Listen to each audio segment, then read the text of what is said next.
Friday night football under the lights. It's Fired Up Friday and it's game day. It's the AZ Wildcats podcast pregame show. We got Wildcat on Wildcat violence going down. Let's talk about it.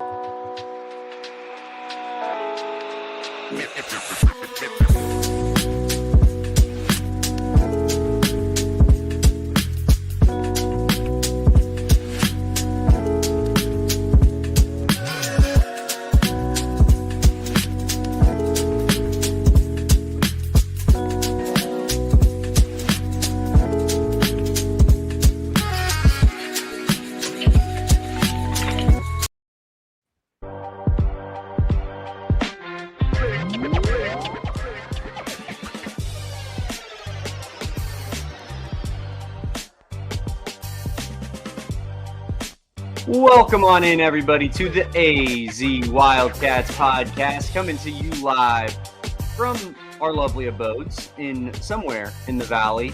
We will not be doxing ourselves on this fine program, but I am Damon Fairall. That is Kevin Thomas. And Kevin, we got an Arizona Wildcats football game to talk about tonight. How are we feeling on a game day? Fired Up Friday, by the way, as well. Fired Up Friday. Welcome everybody in the chat to the pregame show. I hope you're having a good Friday afternoon, I guess Friday evening here, as Colorado is just absolutely getting worked by Houston in their game. Damon, I know I've previewed that one all week saying it should be an interesting one. Houston is trying to tell me no. So I'm all about it. It's a good start to the night for Wildcat fans, and hopefully, if you're out there, you got a poster signed by the Arizona men's basketball team, because they're out there doing that. Koa Pete, I believe Bryce James, Dwayne Aristode, Braden Burries, all the who's are signing autographs out there at the Wildcat Walk earlier, Damon. We have injury updates. We have best bets. We have score predictions. Breaking it all down today. Very excited to be here with you, Damon Dog. Yeah, we are. This is the first real test, I think, of the 2025 Arizona Wildcats.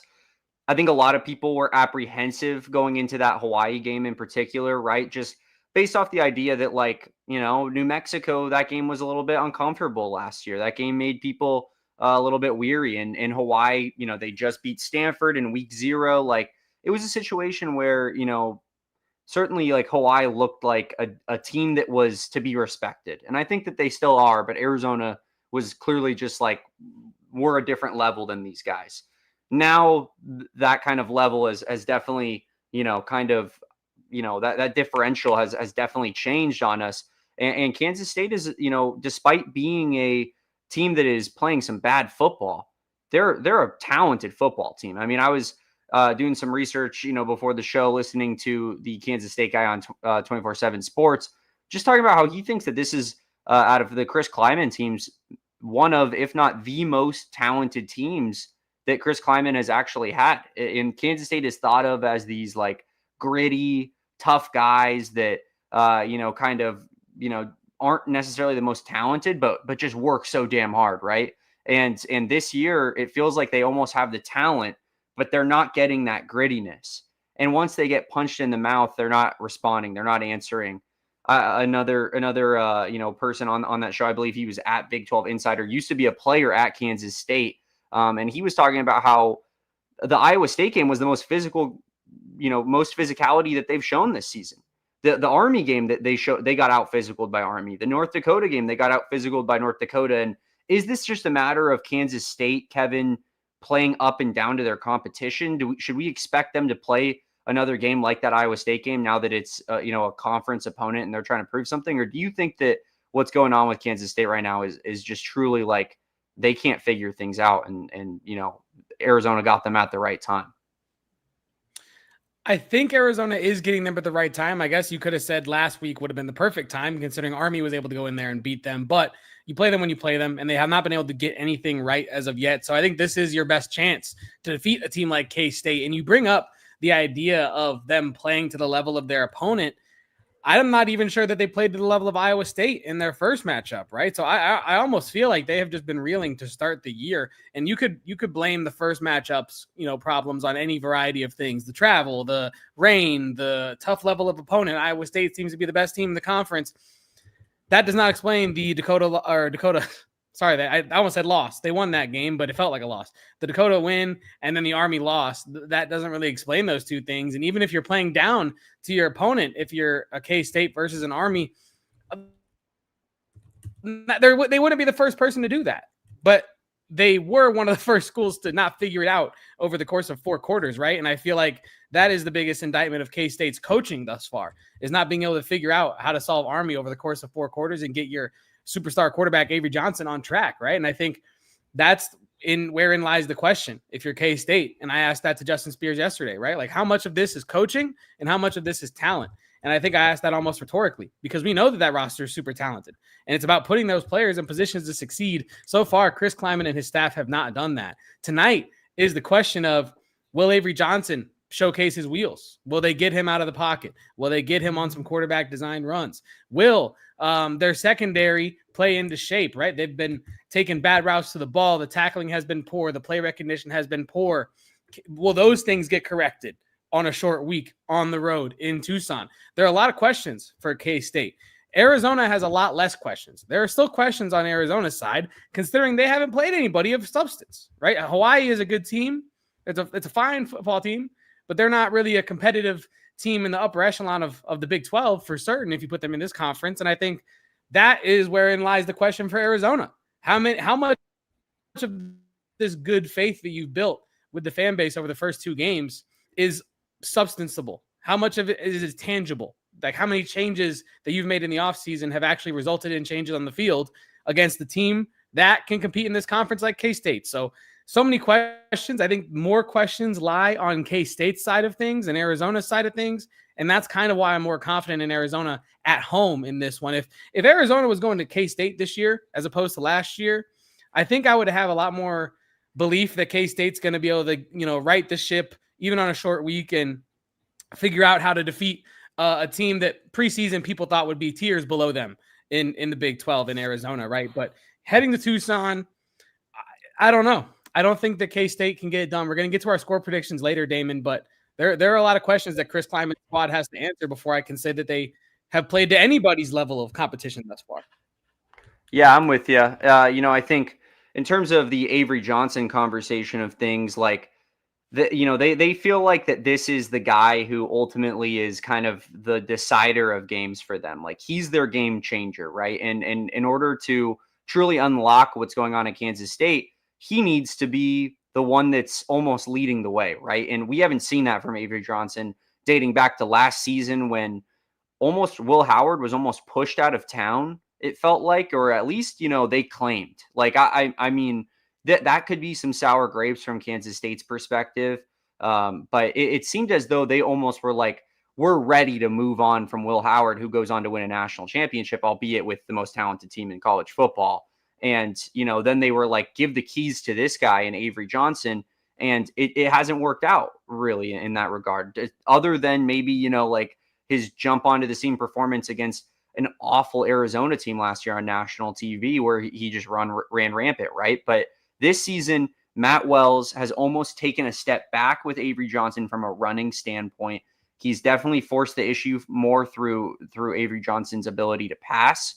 And that hasn't exactly been the best thing for Kansas State. I mean, you look at their offense, like, it felt like they were their most dangerous when Avery Johnson was out of the pocket, scrambling, making plays off of script. And that's certainly what got Arizona last year. So I don't know. I mean, I think Arizona is and their players and Danny Gonzalez, they made it pretty clear what their defensive game plan was going to be. They talked about, we're going to try to make Avery Johnson beat us with his arm, and we can't let him get out and scramble like he truly did last season, because that's what hurt us so much and that's what killed us. You have to remember, Danny Gonzalez was on this defensive coaching staff last year. He helped game plan for Avery Johnson in what ultimately was a huge failure because Kansas State blew Arizona out. Now they have a different game plan. They know exactly what they need to do to stop this guy. And despite, what Seth Doege said about not being able to really look at their defensive tape and use it, I think that, you can look at their offensive tape and look at exactly what they got going wrong. What is Army and North Dakota doing to give them some problems and kind of recreate that with better athletes at Arizona. Yeah, and I'm glad you brought up Avery Johnson's, step back in rushing production. I just wanted to bring up a little bit of contrast in statistics. Last season, Avery Johnson, we know what he did against Arizona, 17 attempts for 110 yards, unbelievable on the ground. But in the 2 games prior against Tulane and UT Martin, he had a combined 77 yards on the ground. This season, he has just 78 yards total on 18 carries. He had almost more carries against Arizona in the 1 game last season than he has in 3 games this season.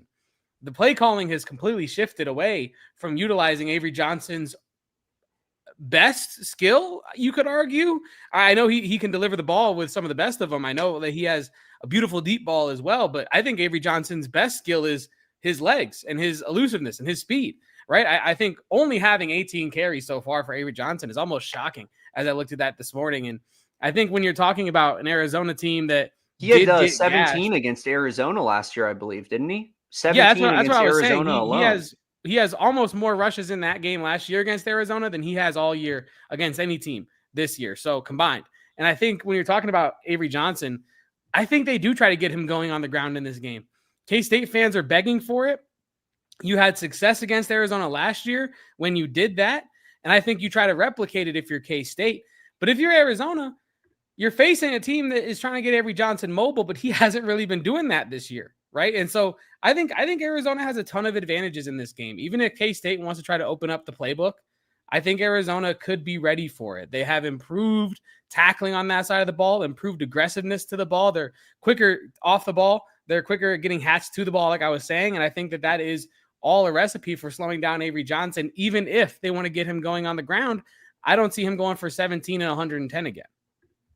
Yeah, no, I don't either. And I think another way in which I think you have to make them beat you is with Dylan Edwards, who is ultimately playing tonight for Kansas State. And, that was a 50-50 call, but I think Danny Gonzalez and the defensive staff were very much planning on him playing all week long. What does that look like? Is he truly 70, 80, 90% ready to go? Or is he back to his normal self? We're going to see what, the Dylan Edwards, kind of injury, does to him, if it stifles him at all. But that's a big impact on this game. He had a great game against Arizona last season, when they really ran the ball all over us. And if I think if he doesn't look 100% and you can kind of nullify Avery Johnson's legs a little bit, I feel pretty confident in Arizona's ability to win this football game with Kansas State having to rely upon the passing game to, kind of stick with Seth Doege's offense and Noah Fafita and how well he's been playing this season. So I don't know, maybe that's optimistic. I don't know if I really would truly call myself optimistic on the game overall. But I do think that there's a very clear avenue to the Wildcats winning this one. And yeah, I mean, it's scary, man, because, we're going to get into it with our bets in this line, but I think it's trending a little bit Kansas State's direction here as we get closer to kickoff. You're muted, brother. Yeah, sorry. My dog was barking before. Oh, by the way, did I just completely but right before I started talking, did I just completely take your take about Avery Johnson rushing as much as he did last year in 1 game? And yeah, I think so. But just it's okay. say it over again as if I was not listening to you at all. Because it was a stat that was worth reiterating. So I think that's okay. Yeah, I have this really interesting stat that I have that I came up with all on my own and no one has helped me with. No one discovered that prior to Damon. But I think we talked about Avery Johnson rushing. We talked about Dylan Edwards rushing. We talked about Arizona's run-stopping defense on Thursday. I almost said Friday. On Thursday with Justin Spears, Damon. I want to talk about Arizona's improved secondary because I think that K-State has some decent playmakers at receiver. Tibbs has made some good catches this year. Jace Brown is a player that a lot of K-State fans truly believe in as a big-time playmaker. Mileage may vary on that. I think Arizona's improved secondary can give K-State's playmakers some problems. They don't really have a guy that when you look at that team, you think, man, I'm worried about Javion Cole matched up against this guy. I'm worried about, MGK. I don't think that you have those matchups with K-State. Now, can K-State's receivers look good in this matchup? 1,000%. But I do think that if you look at Arizona's secondary, they could play a big part in this game. And if you flip the coin, I know we didn't necessarily do matchup battles this week on the short week, but like if you flip the coin, I think Arizona has K-State's secondary beat. I think that Noah Fafita is going to have an easier time carving up K-State secondary than Avery Johnson could have carving up Arizona's secondary. I'm not saying the margins are super thick on that. They, in fact, are quite thin. But I think that, like, when you're talking about where Arizona can win this game, it is on the margins, and they have an advantage in the secondary, I think. And I also think when you look at the receiving core, I know Trey Spivey would – I think we've talked about this off air. I'd have to really think about it. But I think if you put Trey Spivey back on K-State, he's what, the third or fourth best receiver on that team? I think I saw a lot of Kansas State people under the, tweet where they were upset about what he said, or maybe not even upset at him is the right word. A lot of them agreed, but many of them were saying he would be like the second receiver on their team. See, that's what I'm getting at. Cause I've heard from like more pundits, more people like us on the K-State side, that he would be like a third or fourth option. I think that they're underselling his development that has taken place this offseason just because they haven't seen it yet. And that's okay. The Locked On Kansas State guy was saying like Trey Spivey is a guy that this coaching staff absolutely would have loved to have kept and was like would have been a big piece on this offense. Maybe not the primary ball catcher, but yeah, to your point, like he would be somewhere within the rotation, kind of similarly to where he is at Arizona, right? He's not the guy at Arizona, but he's one of the guys. Yeah, and I think when you're talking about a guy like Trey Spivey, who is going to have a lot of motivation in this matchup to get open and make some plays, I think he could be a big part of this matchup for Arizona, right? His playmaking ability, Arizona, and that's really what I was getting at with the matchup battle thing. Arizona has more depth at receiver than K-State does, and I think Trey Spivey is a huge part of that depth that Arizona is bringing to the table. And I've made the joke all season, but I think, despite him maybe not being their number one receiver, they could use a guy like Trey Spivey, right? And I think when you talk about K-State's playmakers, I think Arizona might have him beat in that regard as well. It's interesting. Like preseason, who would have thought that we're coming into this matchup being like Arizona has the better playmakers, the better secondary, and the better rush defense or the better rush offense? Who would have had that on their bingo card? I certainly would not. But here we are. 12 minutes to game time. And we're talking about Arizona having all these big advantages positionally against K-State. And Damon, real quick, we've talked about, some players that are going to be impactful on this game. We do have some injury updates to get to as well. Justin Spears was tweeting earlier that Trey Smith is, wow, look at Damon. This is great production. Trey Smith That's what we do. Active.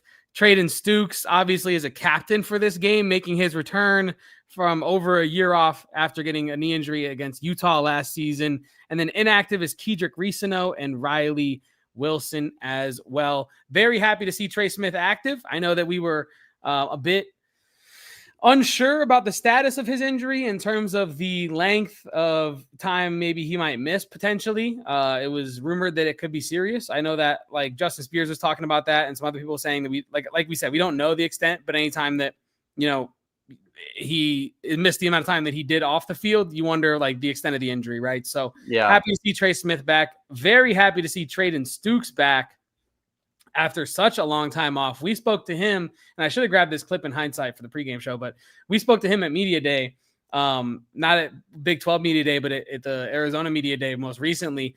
And I asked him, like, is he dying to get out there? And he said, man, dying is not even the word. Like, he is so excited to get back onto the football field. I wonder what he's going to look like in the first quarter of this game, that first drive. The adrenaline dump is going to be huge, I'm sure, for Trayden Stukes there. So I'm all about it. And when you're talking about, Steve Martinez fumbling the bear down in the chat, but I respect the effort. At least on my end, it says Bear Don. But maybe you're doing like a Pat McAfee thing, Bear Don. I don't know. But I respect the effort, and I love everybody in the chat for showing their Arizona spirit. Can we get some score predictions in the chat as Damon and I ever roll closer to our score predictions in this one, Damon? Do you have anything on the injury report though before we go to our score predictions? Yeah, Trey Smith, it's absolutely massive. I think that, when I look at like a positional breakdown of Kansas State versus Arizona, and, forgive us, we forgot to do our matchup battles this week. It will not happen again. But Kevin, you mentioned, the advantages potentially from a skill position standpoint. I think advantage at quarterback, no doubt about it, based off of what we've seen this season from Avery Johnson versus Noah Fafita. And then, I think if we're gonna have Kedrick Reesano out and they're gonna have Dylan Edwards in, I got to give them the running back edge for sure. Because in a game like this, like not to discount what Quincy Craig and what Ismail Mahdi bring to the table, but I think that those guys are definitely a lot more pass catching backs, a lot more like kind of get them, kind of running outside zone type of runs. In between the tackles, your guy there is Kedrick Reesano, and this is gonna have to probably be a physical game. And so I think that is definitely a big loss there. And Justin Spears was talking about how big a Riley Wilson could be in terms of spying Avery Johnson. We'll see if that has any of issues that kind of, see itself light up. But ultimately, I think Trey Smith, huge that he's back and healthy for this game. And then Traden Stukes, like it's always great to have that experience. I think Gavin Hunter played great in his replacement, but Traden Stukes is the preferred starter there. So yeah, I'm going with him. Aaron Reesano has I believe an ankle injury. Wasn't wearing a boot last week. I think a lot of people thought he was going to play this week. Gonna I guess shelf him for the bye week and for conference play as well. And yeah, we could definitely see some Wesley Yarbrough after he kind of looked really good in his performance last week, albeit against a Weber State team. But everybody in the chat, please leave a like on this video. Sorry, Kevin, we'll get right back to it here in a second. Tell people leave a like. I'd rather them do that than listen to me anyway. Leave a like on this video. We appreciate you guys. Me and Kevin are definitely really excited for this game and to watch this one. And I'll tell you what, the Arizona football super fan in me is absolutely horrified. But Kevin, continue. I was just gonna mention the Trey Smith of it all. Like I didn't mention this in my injury report discussion, but what makes that even more important is you talked about Arizona's potential advantage in the running back room, Damon. K-State can't even run between the tackles. I know Dylan Edwards went out very early in their season. I think before the first drive even started because he tried to catch a punt and it just didn't work out for him that way. But they've really struggled running between the tackles. I'm sure Dylan Edwards helps with that, but they're I believe I said in the 120s in power running and also stuff rate. So they allow their running backs to get stuffed more than most teams, and they also do not succeed on power rushes more than most teams. So look for Arizona to really emphasize running defense in this one, right? I talked about it in my keys to the game. I think the run contain and the quarterback contain is going to be, huge for Arizona in this one because like I said earlier, I know the secondary can hang with K-State's wide receivers, but it's about the running game. Can Arizona contain Avery Johnson if they decide to utilize him in that way? Can they contain the returning Dylan Edwards, who you'd have to assume is going to be chomping at the bit, whatever you want to say, to get into this game after losing his debut so early. So yeah, that was just want to mention that on the Trey Smith side of things. Need him very bad. Yeah, I think, ultimately, like Kansas State has the advantage from a defensive line standpoint. That's probably the clearest cut, I think, advantage that positionally that Kansas State has over Arizona. And that doesn't necessarily bode all that well because Arizona's O-line feels like maybe its weakest position on its entire team. So I think if they can really get disruptive, that could bode a lot of problems for Arizona as well. One of those things you're going to have to look out for. Can you keep Noah Fafita on his feet and upright and clean? Just not taking hits really at all. Because we all know, as tough as Noah Fafita is, he is a small quarterback. You don't want a guy like that getting hit. And on the other side of the foot, hit Avery Johnson whenever he wants to take on runs. If their quarterback wants to run the football and that's the best offense that they have, you have to inflict pain on that guy every time that he wants to step out of the pocket and get on the run. Don't let him slide all over. Like the way to slow a guy like that down is to actually hit him. And I think similar to like a Michael Alejado, even though he's not as much of a running quarterback, you gotta wear a guy like that down a little bit. So Kevin, we're gonna jump into some score predictions, but first we have to hit some bets, right, on the AZ Wildcats pregame show. So why don't we go ahead and look at our best bets here for what is it, the game or just the college football week in general? I just believe had our it's the college week in football week general. in general bets there in there. So Yeah. these are me and Damon's best bets. If you were on yesterday's show, you caught them. But if you are just here for the pregame coverage, we're going to summarize them for you. Can I say real quick? I want to make an amendment, and I know I did this on the show, but I feel before any of these games have kicked off, that's fair, is it not? It is fair, and we're on a live show anyway, so it's not like you're doing this behind the scenes. This is all gravy.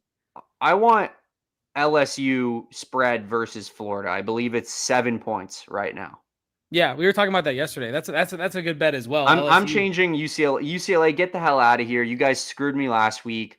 I still think that they beat New Mexico tonight. I have money on it. I'm not going to lie to you guys, but I'm definitely way more confident in LSU, and I'm putting a big money on LSU. So I'm going LSU -7, Oregon -27.5 because run the damn football, and they've won 2 weeks in a row for me. And then Utah -23 against Wyoming, which seems like the craziest spread I've ever seen in my life. And I'm going Arizona money line because I got it at plus odds when the time was sweet and right. Even bigger than that right now. I think it's plus 110. Golly, that's unfortunate, but it's okay. Arizona money line at plus odds. Iowa State -21. That one feels free. And Ohio State, the Buckeyes, OHIO -28.5. Those are my best bets and Damon's best bets, even with an amendment.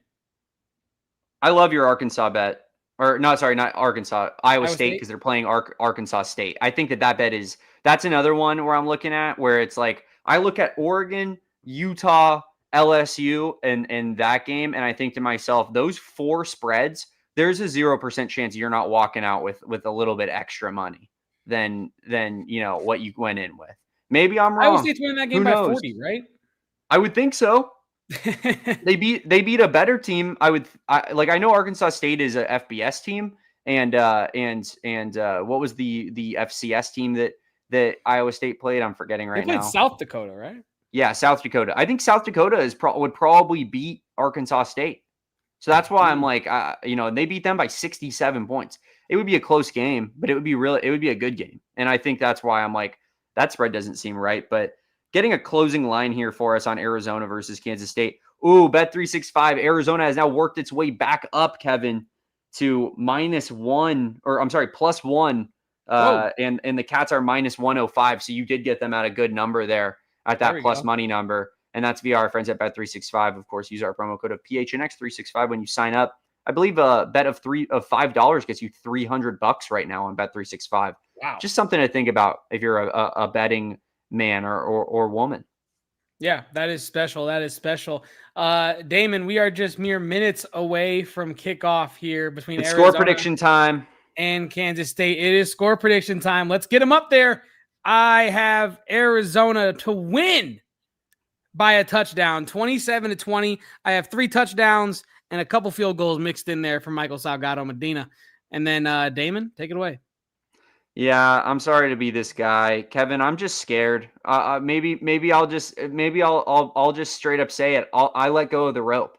And if you guys want to come after me at the end of the game for it, do it.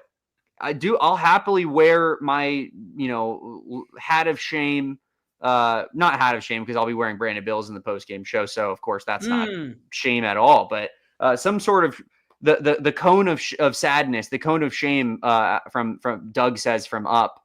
But yeah, man, I hope I'm wrong. I hope you guys are all making fun of me and calling me an idiot, but I'm just scared. I have a feeling that Kansas State is going to figure some things out. We've been talking about them playing their best game all week long, and I have a feeling that they are. So please drop us in the chat what you guys think what's going to happen. I asked earlier, 86% of people said that they thought Arizona was going to win. Most of the ASU people I've been talking to as well, Kevin, have very much been saying they think Arizona gets the W. So we will find out here in a mere matter of minutes what goes on in Arizona versus Kansas State. But one quick thing, Goku says, Justin Spears tweets that Chuba Mai will be starting at left guard, it appears, in this one. That's going to be another big matchup. That defensive line versus a guy who hasn't really played O-line since high school. What does that look like? Guys, we'll be back for our post-game show just a mere 10 to 15 minutes after the clock hits 0 on Arizona versus Kansas State. We appreciate everybody for being here. I'm Damon Doege. That's AWG. He's Kevo Post. That's KEVOPOSTS. And we are the AZ Wildcats pod. Follow us at PHNX_Wildcats on all socials. We'll catch you, like I said, on the postgame show. Until then, peace out. Bear down. Let's get this W. And go Cats. Friday Night Lights. We all silly like the mayor.